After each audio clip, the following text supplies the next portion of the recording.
இவதான் மகாலட்சுமி. படிப்பு, அந்தஸ்து, பணம் இப்படி எதுவுமே இல்லாத அனாதை பொண்ணுதான் இவ. எனக்கு இவ்வளவு பிடிச்சிருக்கு. நான் தான் லவ் பண்ண. எங்க அம்மாவையும் பாட்டியையும் இவ்வளவு விட அன்பா பாத்துக்கிற பொண்ணு இந்த உலகத்திலே கிடைக்க மாட்டா.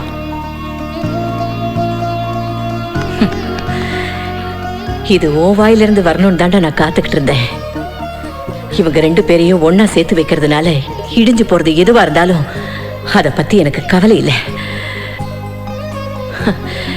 இதுதான் என் முடிவு.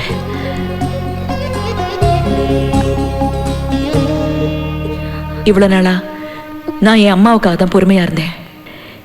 இப்ப அவங்களே ஏத்துட்டதுக்கு அப்புறம் எங்க அம்மாவோட சந்தோஷமும் என் பையனோட வாழ்க்கையும் தான் எனக்கு முக்கியம்.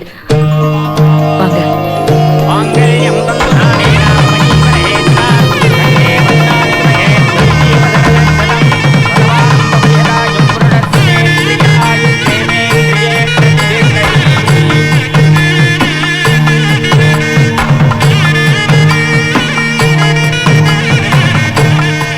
நல்லபடியா நடந்துருச்சு. இவ்வளவுக்கும் காரணமான சரவணன் இல்லாம போயிட்டானே. எங்க போயிருக்க போறான்? மடப்பள்ளியில போய் பொங்கலும் புளியோதரையும் கிண்டிக்கிட்டு இருப்பான். ஒரு நாளைக்கு போய் பார்த்துட்டு வந்தா போகுது.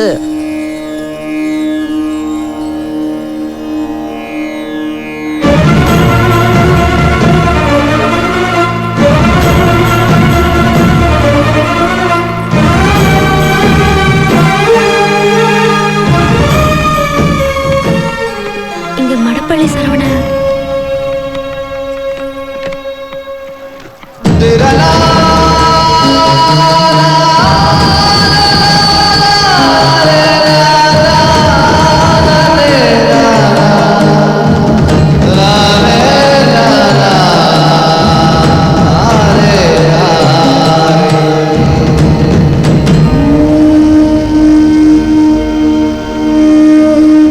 உங்களுக்கு யாரை பார்க்கணும்? மடப்பள்ளி சரவணனை பார்க்கணும். அது நான் தான். அரண்மனை வீட்டுக்கு வேலைக்கு வந்த சரவணன். அரண்மனை வீட்டில் நல்ல சம்பளத்தோட வேலை இருக்குன்னு தான் சொன்னாங்க. ஆனால் அதுக்கப்புறம் என்னை யாரும் வந்து பார்க்கலையே. இல்லை, மடப்பள்ளியிலேருந்து வந்ததா சொல்லி ஒருத்தர் வேலை செஞ்சாரு. இங்கிருந்து வந்தாரா? இந்த பழனி மடப்பள்ளியில் இருக்கிற ஒரே சரவணன் நான் தான். அந்த அரண்மனை வீட்டை நான் நேரில் கூட பார்த்தது இல்லையே.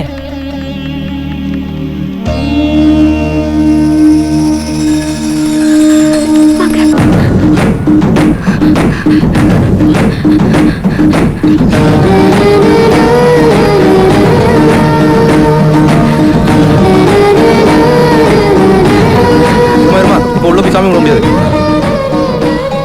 டெல்லியில இருந்து விஐபிலாம் வந்திருக்காங்க. இப்போ யாரையும் உள்ள அலோவ் பண்ண முடியாது.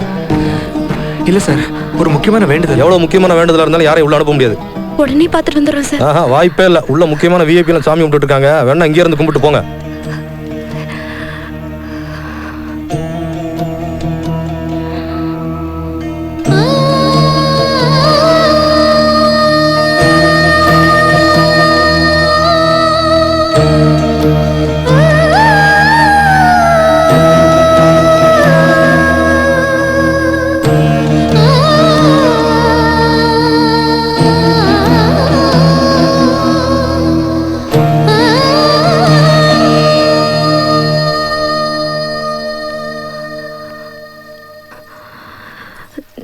மகா,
நான் பார்த்தேன்.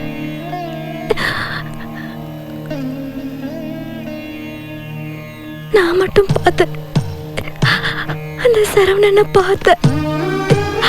அந்த சரவணன் யாருன்னு தெரிஞ்சுக்கிட்டேன்.